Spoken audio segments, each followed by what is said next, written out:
paz do Senhor, irmãos. Bom estarmos aqui mais uma vez reunidos para aprendermos da palavra do Senhor.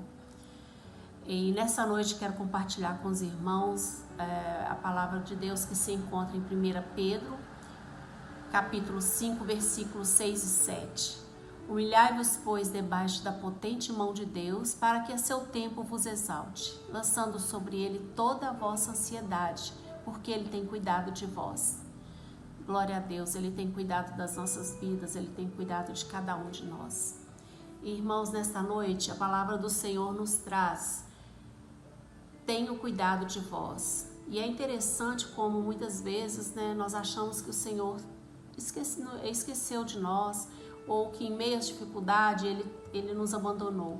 Mas estamos enganados, A palavra de Deus nos promete que Deus tem cuidado de nós e Ele cuida a cada dia. Deus não perdeu o controle das nossas vidas. Muitas vezes, nos momentos de aflições, nós tentamos soluções por nossa conta própria. Tentamos decidir sozinhos o caminho ou para alguma situação ou para algum problema. Mas o comando de Deus é: dependam de mim, reconheçam a sua incapacidade. Devemos lançar sobre o Senhor todo o nosso descontentamento, desânimo, desespero, sofrimento, qualquer coisa que esteja nos incomodando, porque Ele tem cuidado de cada um. Ele tem cuidado da minha vida e tem cuidado da vida de cada um dos irmãos. Graças a Deus. Amém. Boa noite, meus irmãos. A graça e a paz de Jesus seja com todos. Amém? Então este é o nosso momento de louvor, de adoração, onde nós vamos adorar a Deus através dos hinos, dos cânticos, da música. Da música, que é uma coisa que Deus também nos deu, assim como tudo que nós temos foi Ele que nos deu. Então que nós possamos cantar hoje alegremente, e hoje que nós vamos refletir um pouco sobre a fala do nosso irmão Simão Pedro, de para onde iremos nós, só o Senhor, tem as palavras de vida eterna. Nós vamos refletir sobre isso. Eu quero trazer isso um pouco referido a um pouco a questão de alegria, porque nós sabemos, para onde nós iremos, para onde nós vamos, aquilo que Deus tem preparado para nós, e por isso nós também devemos ser alegres. E eu queria hoje que nós possamos demonstrar essa alegria a Deus, essa gratidão a Deus, através das músicas que nós vamos cantar hoje. Amém? Então vamos começar a cantar. Nós não podemos estar hoje no templo da construção, que a gente chama de igreja, mas nós somos a igreja. Então, de uma certa forma, nós ainda estamos na casa de Deus, se a gente for pensar assim. Então, que a gente possa cantar a Deus e falar para Ele como nós estamos felizes em poder estar aqui reunidos nesse momento. Amém?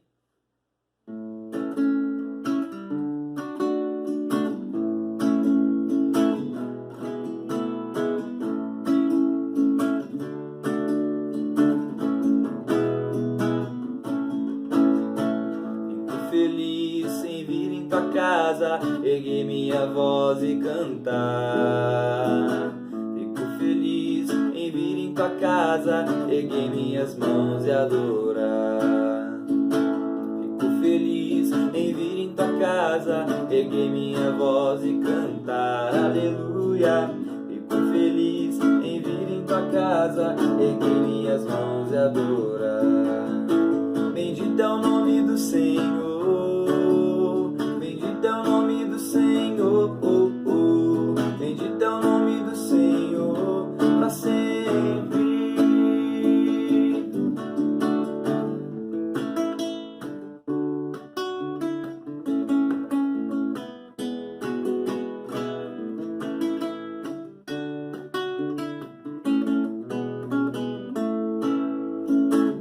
Fico feliz em vir em tua casa, erguer minha voz e cantar. Fico feliz em vir em tua casa, erguer minhas mãos e adorar. Porque bendito é o nome do Senhor, bendito é o nome do Senhor, bendito é o nome do Senhor, para sempre. Fico feliz em vir em tua casa, erguer minha voz e cantar. Fico feliz em vir em tua casa, erguer minhas mãos e adorar. Fico feliz em vir em tua casa,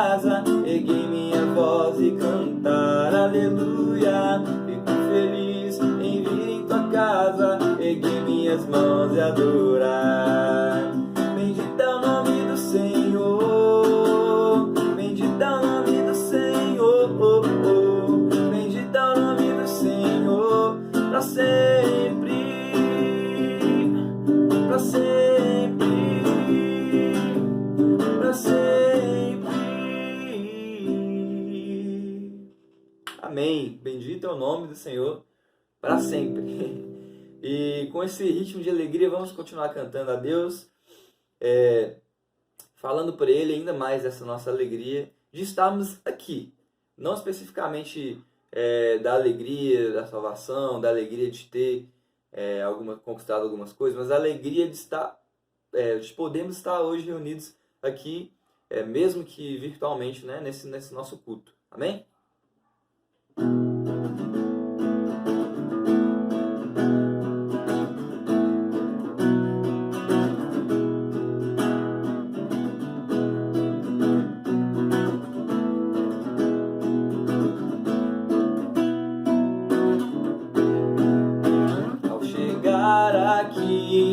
Neste lugar encontrei você feliz, com você também em comunhão adoramos ao Senhor.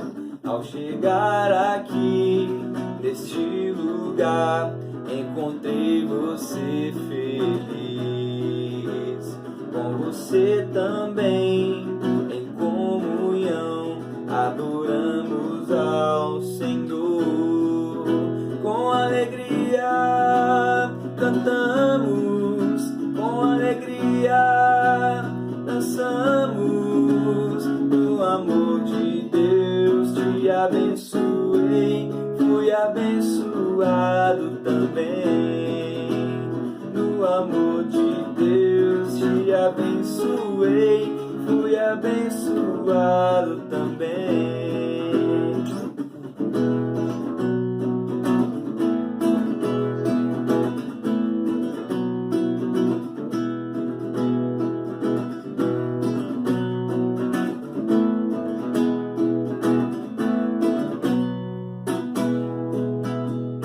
Ao sair daqui, vou levar você dentro do meu coração. Vou ficar também no seu coração. Sim, nós somos mais que irmãos. Com alegria cantamos, com alegria dançamos. No amor de Deus te abençoei e fui abençoado também. No amor de Deus te abençoei, fui abençoado também. No amor de Deus te abençoei e fui abençoado também.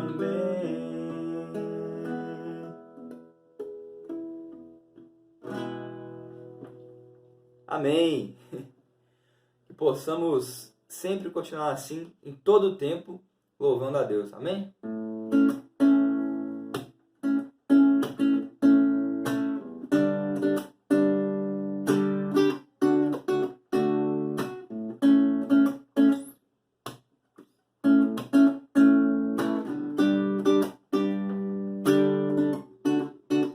Em todo tempo eu louvarei ao Senhor, sempre estará nos meus lábios o seu louvor. Em todo tempo eu louvarei ao Senhor, sempre estará nos meus lábios o seu louvor. Alegrar-se no Senhor a minha alma, alegrar-se no Senhor a minha alma. Engrandecer o Senhor, engrandecei-o comigo, e todos a uma lhe exaltemos o nome. Engrandecer o Senhor, engrandecei-o comigo,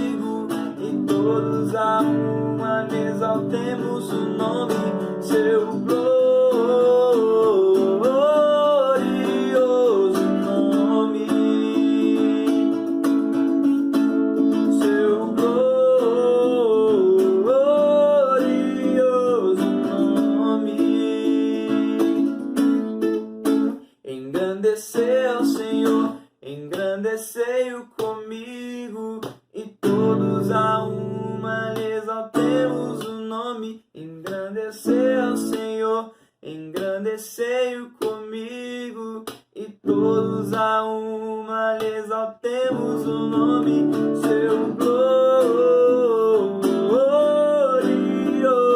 nome, seu glorioso nome, seu glorioso nome.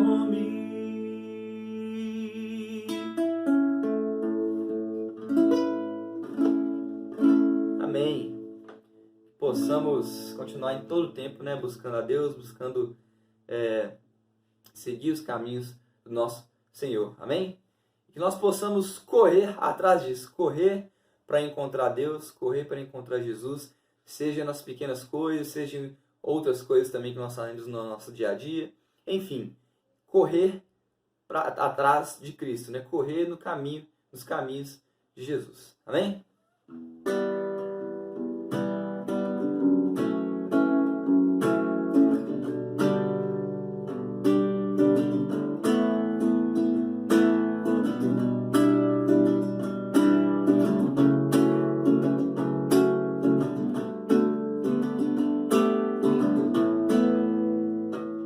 Pois nada vai me separar do teu amor, Senhor. Pois nada vai me separar do teu amor, Senhor. Correrei pra te encontrar, Senhor.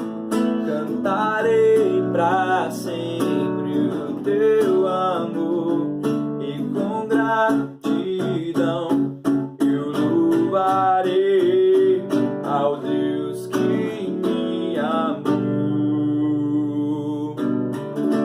Poderoso Deus de salvação, quero estar em tua casa, e com gratidão te adorarei.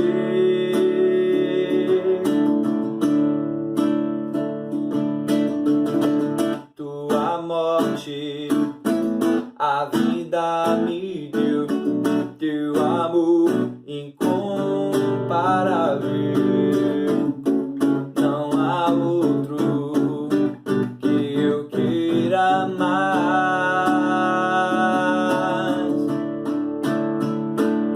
pois nada vai me separar do teu amor, Senhor. Pois nada vai me separar do teu amor, Senhor. Correrei pra te encontrar, Senhor. Cantarei pra sempre o teu amor, e com gratidão eu louvarei ao Deus que me amou, ao Deus que me amou, ao Deus que me amou.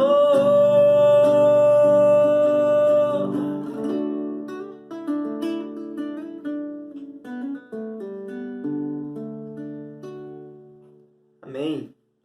Que possamos sempre correr atrás, né, como já disse, dos caminhos do Senhor, e sempre ter gratidão por tudo aquilo que Ele fez e que Ele ainda vai fazer por nós. Irmãos, vamos orar ao Senhor, agradecendo a Ele pelo cuidado sobre as nossas vidas, sobre as nossas famílias, por sua provisão, por tudo que Ele tem nos concedido. Oremos. Grandioso Deus e Pai, muito obrigada, Deus, pelo privilégio que temos, ó Deus, de estarmos aqui, ó Deus, reunidos para louvarmos, para agradecermos o Teu nome e também para agradecer a Ti, ó Pai, por todas as bênçãos que o Senhor tem nos concedido, ó Deus. Obrigada, Senhor, pelo Teu amor sobre as nossas vidas, ó Pai, pelo Teu cuidado sobre a vida de cada um de nossos irmãos, ó Pai. Obrigada, Deus, por tudo, ó Deus, pela Tua presença em nossas vidas. Te agradecemos em nome de Jesus. Amém. Em nosso culto, nós temos, dentro da liturgia, vários momentos. Temos as nossas preces, as nossas intercessões, temos um momento em que, a partir da nossa voz, nós entoamos cânticos, e este é o momento da palavra, o momento da proclamação do Evangelho de Jesus Cristo. Por isso, então, eu queria convidá-la a que colocasse o seu coração e o seu ouvido atentos ao que o Senhor quer te comunicar nessa noite. Nós leremos para nossa meditação e reflexão o Evangelho de João, capítulo 6. João, capítulo 6, a partir do verso 60. E eu te convido a que leia comigo nesta hora. João, capítulo 6, a partir do verso 60. Leiamos juntos. Muitos dos seus discípulos, tendo ouvido tais palavras, disseram: duro é esse discurso, quem o pode ouvir? Mas Jesus, sabendo por si mesmo que eles murmuravam a respeito de suas palavras, interpelou-os: isto vos escandaliza? Que será, pois, se virdes o Filho do Homem subir para o lugar onde primeiro estava? O Espírito é o que vivifica, a carne para nada aproveita. As palavras que eu vos tenho dito são Espírito e são vida. Contudo, há descrentes entre vós.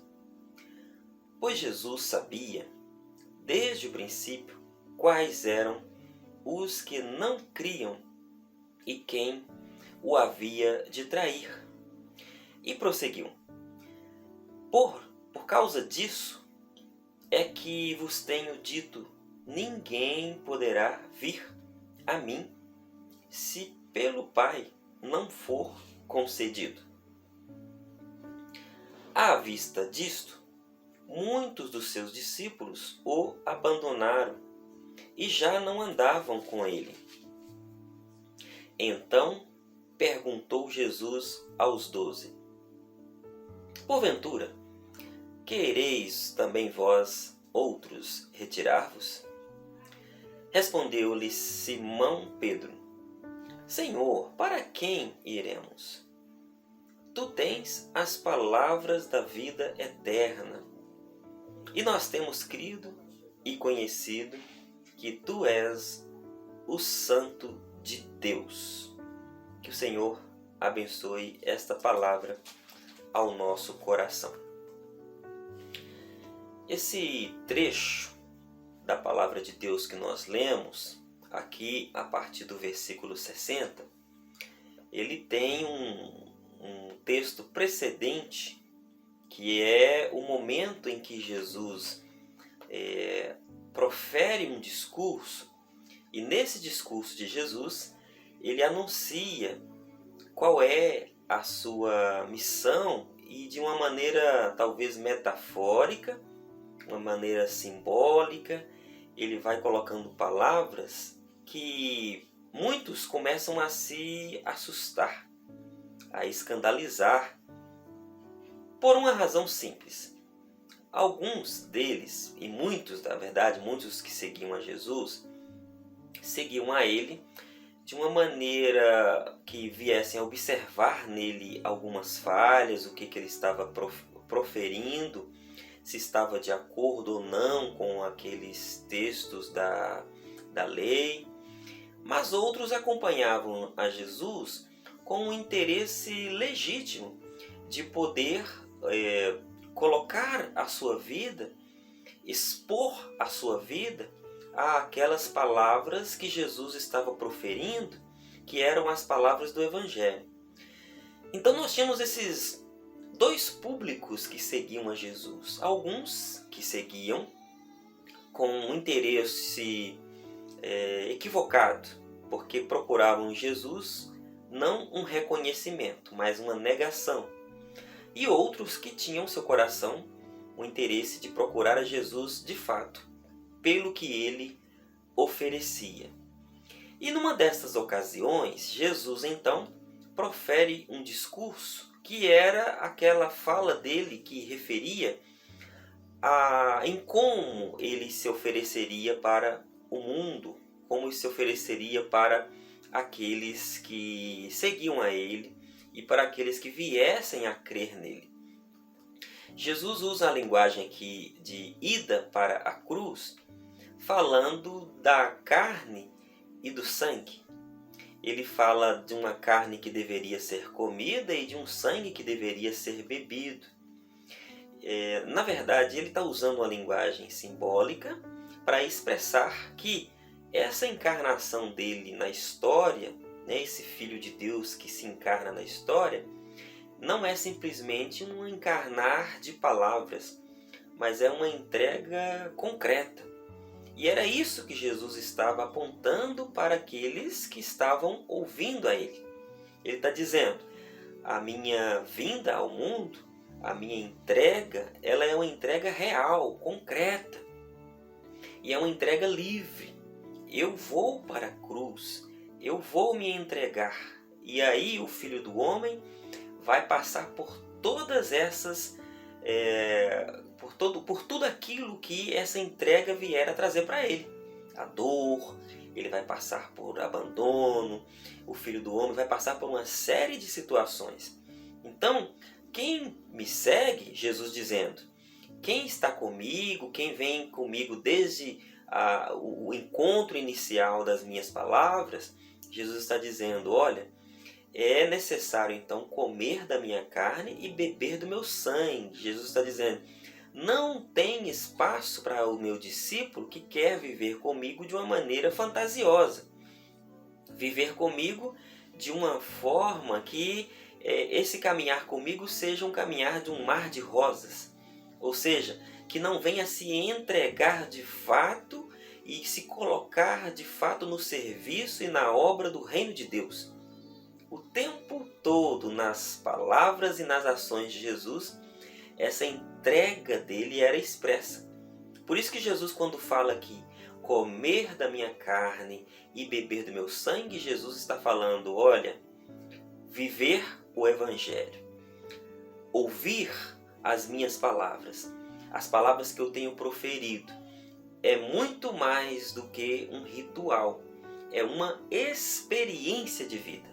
Comer da carne e beber do sangue é experimentar de fato a vida de Jesus em todas as possibilidades que essa vida possa trazer.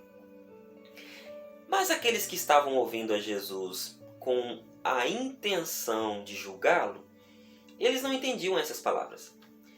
E começavam a murmurar entre si, Eles começaram a pensar, peraí, que negócio é esse da gente comer a carne dele e beber o sangue? Isso está soando um canibalismo horroroso. O que ele está querendo dizer com isso? E aqui nós temos uma questão muito interessante. As palavras do Evangelho, mesmo que elas possam ser ditas da maneira mais clara possível, se os ouvidos de quem escuta não estiverem abertos, se não estiverem escancarados, essa palavra ela passa pela memória, ela passa pelas emoções, mas ela não adentra no espírito. Era o que acontecia com esses ouvintes aqui de Jesus.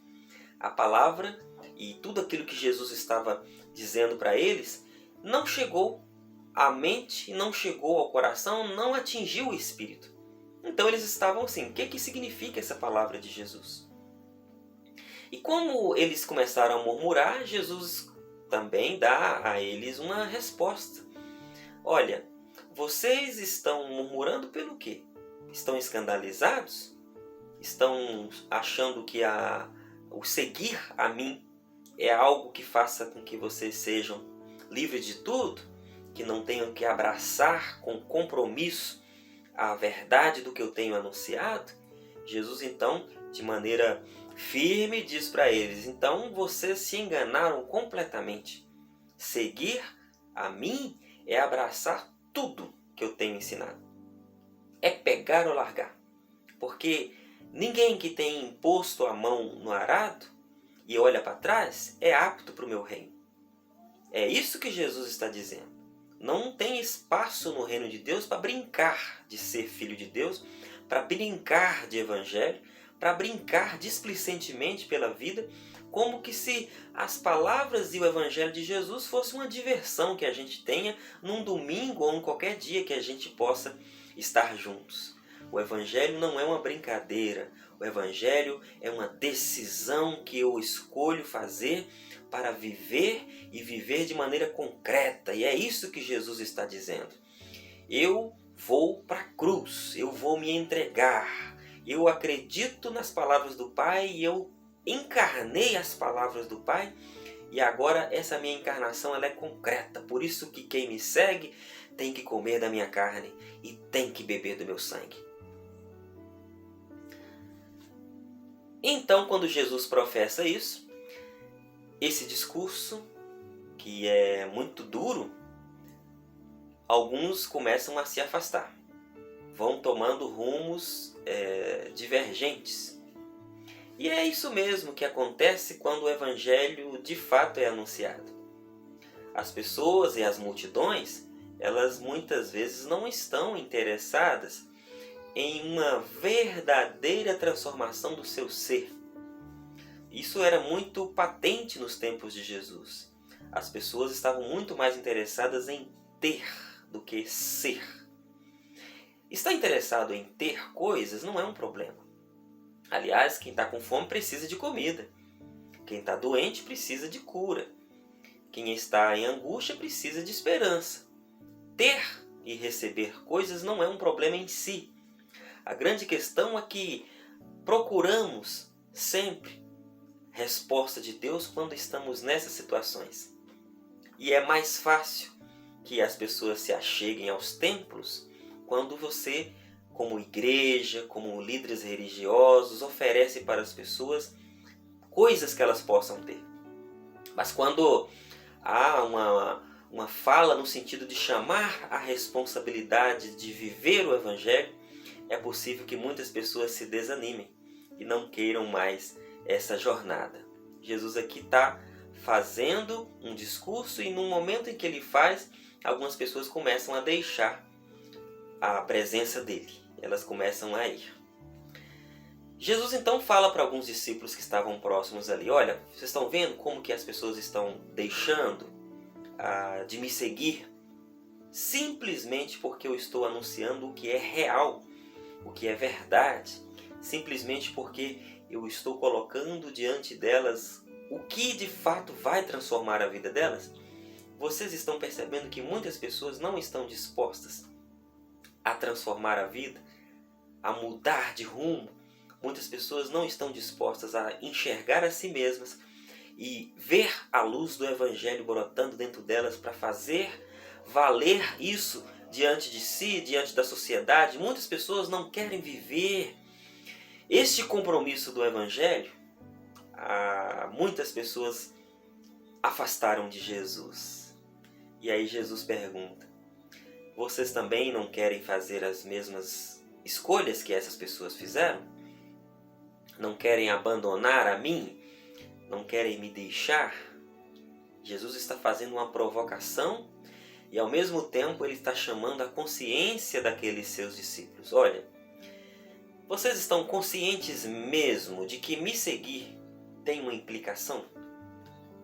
De que confessar e professar esse evangelho do reino de Deus que eu anuncio, isto tem uma implicação para a vida pessoal, para a vida coletiva, para a vida social e para a vida eterna.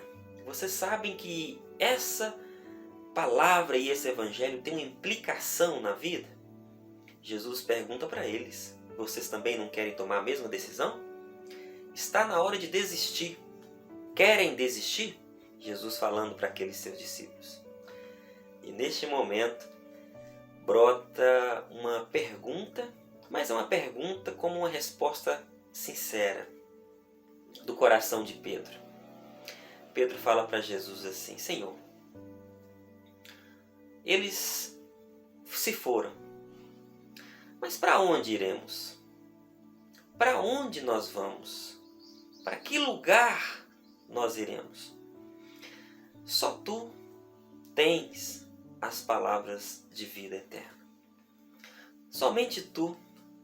Nós reconhecemos nessas tuas palavras a verdade de Deus. Nós reconhecemos no teu Evangelho o projeto eterno de Deus. Nós vemos em ti, Pedro falando para Jesus, que tu és o Santo de Deus. Essa pessoa escolhida, essa pessoa santificada que Deus fez manifestar na história para que pudesse trazer aos seres humanos verdade, caminho e vida. E aí Jesus então, imagino que em seu coração ele olha e diz: Pedro entendeu. Pedro entendeu o que eu estou dizendo. Pedro compreendeu aquela afirmação e aquelas palavras que eu tenho dito para os meus discípulos. Imagino que os discípulos também concordaram, porque não diz o texto que eles saíram. Essas palavras de Pedro na verdade uma pergunta, são na verdade uma pergunta que expressam um desejo e ao mesmo tempo uma ansiedade do coração humano. Quando Pedro diz: para quem iremos nós? Ele está falando de algo do presente, mas ele está também falando de um futuro. E essa pergunta do para quem iremos nós, para onde nós iremos, que lugar ou que situação nós iremos, é a pergunta que todos os seres humanos fazem desde quando nascem. Seja para onde iremos retornar para uma casa, para o lar, para onde iremos na busca de um emprego, para onde iremos, qual escola frequentar para os estudos, para onde iremos, qual igreja a gente está cultuando junto, para onde iremos no próximo ano, para onde iremos, é a pergunta que o ser humano faz. E nesse tempo, como esse da pandemia que nós experimentamos, também é uma pergunta que é feita por muita gente nos seus corações. Se essa pergunta pudesse ser feita de uma maneira diferente, ela seria feita assim: o que nos aguarda o futuro? O que nos espera no futuro? O que nós podemos vislumbrar no futuro diante de tantas incertezas e diante de tantas inseguranças que a gente pode estar experimentando nessa hora? Então, o futuro sempre foi uma pergunta que não se cala no coração dos seres humanos. A gente vê o futuro sendo expresso quando se assiste a um filme. Por exemplo, nós temos muitos filmes de ficção científica ou ficção com relação ao futuro, e eles vão demonstrando aí as possibilidades, né? Usa-se de uma fantasia muito grande para mostrar muita coisa que às vezes os seres humanos imaginam como seria um futuro. O futuro seria de carros voadores. O futuro já tem, inclusive, carros voadores aí, carros protótipos, né? Pesquisas de carros ou táxis ou carros que sejam que voam, não sobre as cidades. O futuro seria sobre a humanidade migrar do planeta Terra para um outro planeta, e a gente já vê estudos sendo feitos aí pelos cientistas da NASA, de tantos outros grupos de pesquisadores que tentam ver possibilidades de vida fora da Terra. Então, existe muita ficção científica com relação ao futuro. Existe também, a partir da tecnologia, muitas pessoas falando: com tanta tecnologia, como que vai ser o nosso futuro? A gente já vê hoje, por exemplo, no âmbito das ciências médicas, cirurgias que são feitas por meio de computador. Uma pessoa que está lá numa outra localidade, num outro país, pode fazer uma cirurgia, operar um paciente que está num outro lugar por meio de um computador ou de por meio de mãos mecânicas, mas atuando de um outro lugar que não aquele lugar onde o paciente está. Olha que coisa bastante curiosa, né? Os avanços científicos relacionados à inteligência artificial. Hoje o computador conversa com você, você conversa com o computador ou com o celular, você conversa com a internet, ela responde para você. O futuro tecnológico também ele está aí trazendo inclusive muitos avanços para a sociedade, mas por outro lado muitas preocupações, porque quando a gente pensa, por exemplo, no mundo da educação, é o computador que vai ensinar nossos filhos por meio de programas e programas e programas. A educação ela é uma educação que é passada de pessoa para pessoa, relação humana ou é relação com máquina.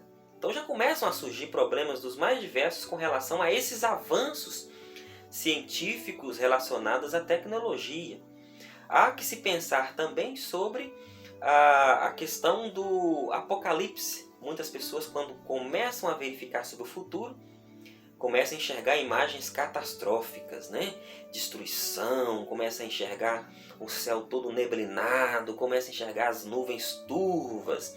É também uma forma das pessoas enxergarem o mundo. E o Apocalipse está na Bíblia. Mas Apocalipse nunca significou terror para a vida daqueles que compreendem o Evangelho. Todas as imagens apocalípticas, elas são para expressar para a gente um tipo de situação que vê uma mudança de um estágio para o outro.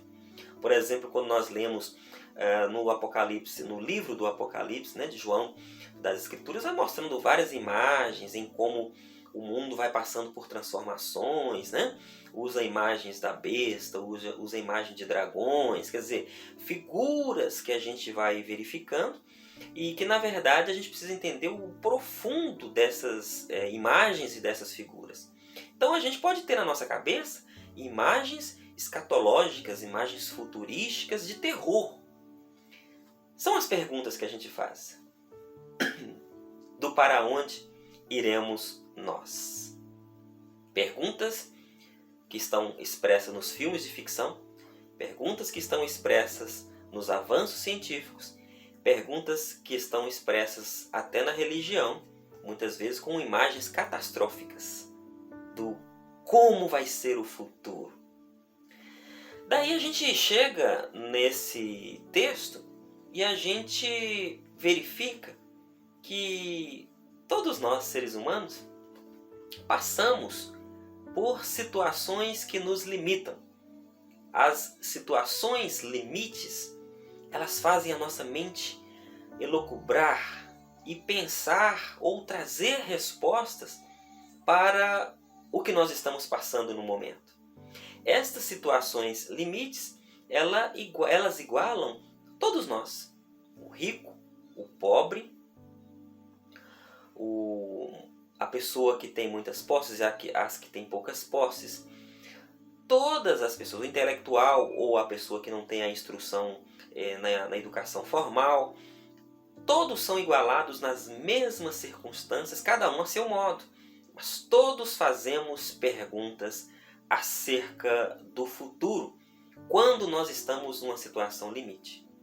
Hoje, por exemplo, quem está no ambiente da pobreza extrema, aliás, a fome está alastrando aqui no país e no mundo também, mas de maneira muito específica no Brasil, as pessoas, as famílias com pobreza extrema, isso tem aumentado em muito.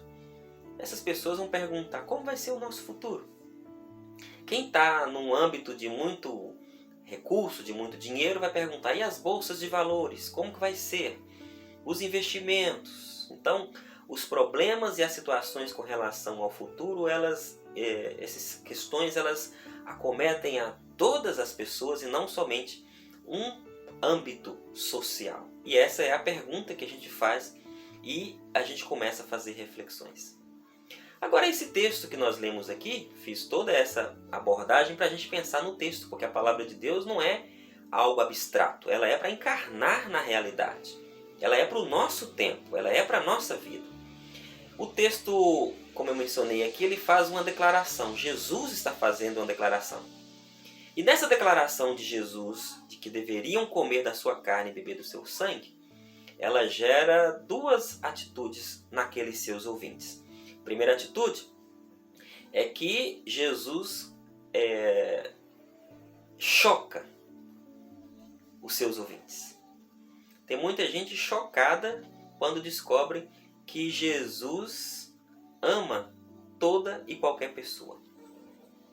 Tem muita gente chocada em saber que Jesus perdoa qualquer ser humano. Tem muita gente chocada em saber que Deus não faz acepção em quem é muito religioso, entre quem é muito religioso ou quem não tem religião nenhuma, que Deus ama as duas pessoas da mesma forma.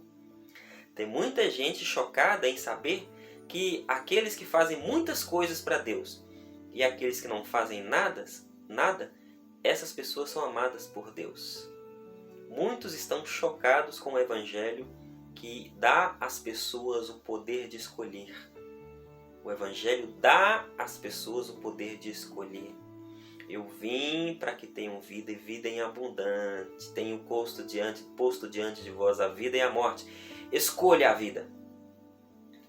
Deus não fez robôs, autômatos, para viver no mundo.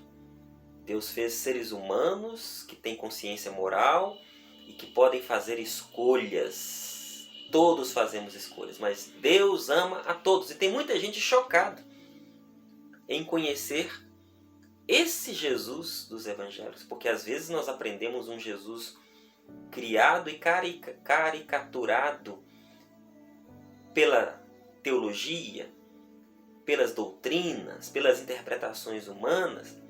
Quando a gente mergulha no Evangelho, a gente vai compreendendo um Jesus real, um Jesus que viveu e viveu encarnado de fato. Então veja que coisa interessante, pessoas ouvem a Jesus e estão chocadas. Chocadas. Então a primeira reação de quem fica chocado com Jesus é desistir ou afastar. Desistir de estar próximo dele ou negar aquela palavra afastando. É o que está acontecendo no texto. Pessoas que entendem a mensagem de Jesus, mas que não concordam com Jesus. Não concordam com o seu projeto de vida. Não concordam com o que ele veio anunciar. E o que Jesus veio anunciar?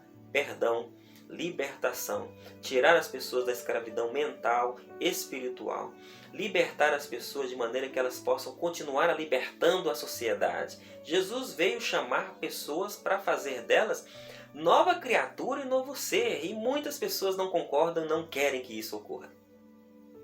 Talvez não concordam porque têm medo dessa verdade de Jesus. Têm medo de serem libertos de fato, ou de abraçar com compromisso essa verdade de Jesus. Por isso, seguir a Jesus não é com ingenuidade. Se você que me escuta e que nos assiste, talvez a sua experiência de fé tem sido uma experiência em que olha para Jesus como alguém fantasioso. Jesus não é uma fantasia. Jesus foi um ser humano real. E esse ser humano real tinha toda a plenitude de Deus dentro dele. E por ser real, ele nos chama para viver o Evangelho na vida real. E é uma transformação real. Pessoalmente e na sociedade. Não é uma fantasia. Por isso que seguir a Jesus não deve ser de maneira ingênua. Seguir a Jesus, então, precisa ter uma consciência de qual decisão a gente tomou. Eu disse, então, que tem duas implicações na fala de Jesus. Ou a gente fica de maneira ingênua, ou a gente desperta a nossa consciência para abraçar esse Evangelho. Aqui é muito doloroso, porque abraçar o Evangelho de Jesus requer prioridades na nossa vida. E nem todos estão dispostos a colocar o projeto de Jesus na sua vida como uma prioridade. Por isso que Jesus fala que aquele que quiser vir até Ele, que não abandonar estruturas, que não abandonar jeitões, modos de vida que sejam incompatíveis com o reino de Deus, não é digno do reino dele. É botar a mão no arado e olhar para trás. Então a gente tem diante de nós e diante da fala de Jesus um público que é ingênuo, que vive Jesus como uma fantasia, e nós temos um público que está dizendo aqui, eu preciso ter consciência de que de fato representa servir e seguir a Jesus. Tudo que Jesus anunciou, justiça, paz, solidariedade, amor a Deus, amor ao próximo, denunciar as injustiças, libertar os oprimidos, tudo isso está na mensagem de Jesus, porque é a mensagem do reino de Deus. Quem anda com consciência e a consciência do Evangelho sabe que a mensagem de Jesus, ela nos chama para consciência e não para alienação, para ingenuidade. Jesus não quer só rituais. Jesus quer ação prática. Ele quer um testemunho vivo daqueles que com Ele caminham e que seguem a Ele com o seu projeto do reino de Deus. Por isso, finalizando aqui, nós, diante da mensagem de Jesus, e diante dessa pergunta, para onde iremos nós? A gente pode ter 3 pistas, 3 caminhos para a gente poder pensar para onde que a gente vai. Primeiro, a gente precisa aproximar de Jesus com abertura de espírito. Aproximar de Jesus com o ouvido aberto. Sem as nossas pressuposições no sentido de que aquilo nos limite de entender a mensagem de Jesus. Eu conheci Jesus dessa forma. Agora, o convite é para a gente aproximar de Jesus, deixar Ele dizer para a gente o que Ele é. E não o que nós trazemos acerca dele. Primeiro passo, aproximar de Jesus de maneira em que o nosso ouvido e o nosso espírito esteja aberto. O seu espírito está aberto para as palavras de Jesus? Está aberto para os ensinamentos de Jesus? Está aberto para o Evangelho do Reino de Deus? Ou ainda existem muitas estruturas dentro do seu ser que estão fechadas, que não se deixam ser permeadas pelo Evangelho do Reino de Deus e com tudo que o Evangelho do Reino de Deus quer trazer para você? Abertura do ser, número 1. Número 2, reconhecer que em Jesus habita e que Jesus é o Santo de Deus, o separado de Deus, aquele que de fato foi escolhido para trazer a verdade para o ser humano. Até dentro das igrejas, muitas pessoas professam seguir Jesus, mas não sabem quem é esse Jesus. Qual é essa mensagem de Jesus? A mensagem de Jesus não se resume, por exemplo, em um plano de salvação. A mensagem de Jesus ela é muito mais do que isso. A mensagem de Jesus é para o ser humano, é para a sociedade, é para o universo. É para trazer, como diz o apóstolo Paulo, Deus reconciliou todas as coisas em Jesus. Reconciliou todas as coisas em Jesus, as visíveis e as invisíveis. O Evangelho é muito mais do que um plano de salvação que muitas pessoas anunciam por aí. Aqui é um resumo muito fraquinho do que é o Evangelho de Jesus. O Evangelho é muito mais amplo. O Evangelho a gente vai compreendendo e quando a gente acha que entende, ele já ampliou. E por último, viver o reino de Deus. Olha, para onde iremos nós? Se a gente está fazendo uma pergunta do futuro, então a gente vai antecipar esse futuro na nossa caminhada aqui. Como que a gente antecipa? Fazendo e vivendo a prática de Jesus. Então, 3 pistas para a gente finalizar. Primeiro, aproximar de Jesus com o ouvido aberto, com o coração, espírito aberto. Segundo, reconhecer que Jesus é de fato enviado de Deus, o Santo de Deus. Nele habitou toda a verdade de Deus. Por isso que o reino de Deus anunciado por ele é de fato a vontade de Deus. E terceiro, viver o reino ou seja, sinalizar aquilo que a gente acredita que vai acontecer no futuro, a gente não cruza os braços e fica esperando. Quando a gente fala de justiça, um reino de justiça, um reino de liberdade, um reino de perdão, um reino em que Deus há de habitar, a gente não cruza os braços, a gente faz com que essa vontade dele seja feita aqui na terra. Aliás, foi a oração de Jesus. Seja feita a tua vontade, assim na terra como já é feita no céu. Que o Senhor nos abençoe, nos dê, nesse tempo de incertezas, atitude para viver e encarnar em nossas vidas o Evangelho dele. Amém. Amém.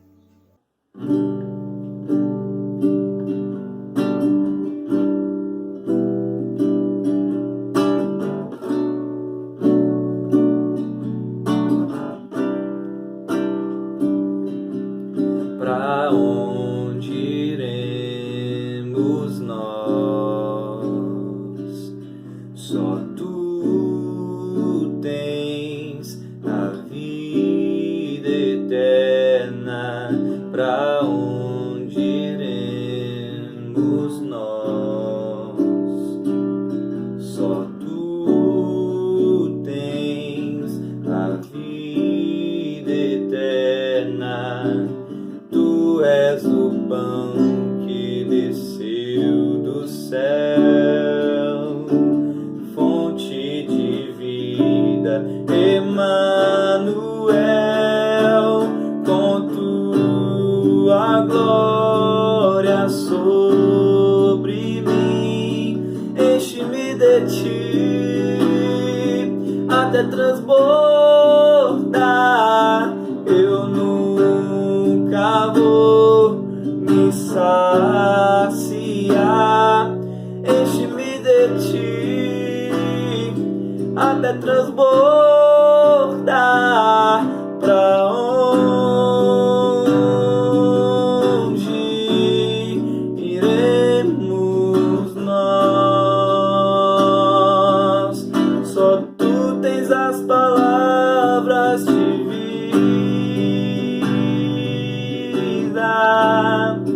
eterna.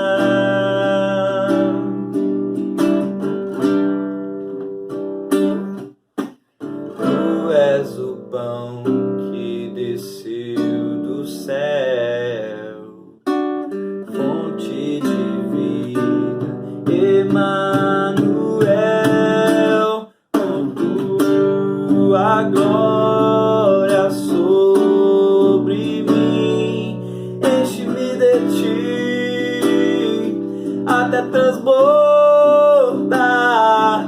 Eu nunca vou me saciar, enche-me de ti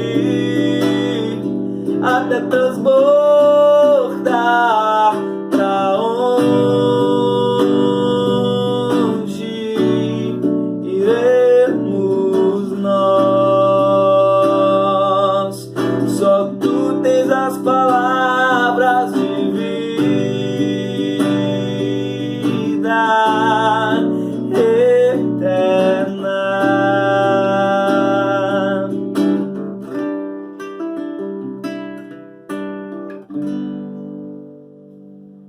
Estamos chegando ao final desse nosso culto, desse nosso encontro, e nós queremos louvar a Deus por sua vida. Louvar porque Ele tem abençoado e cuidado de cada um de nós.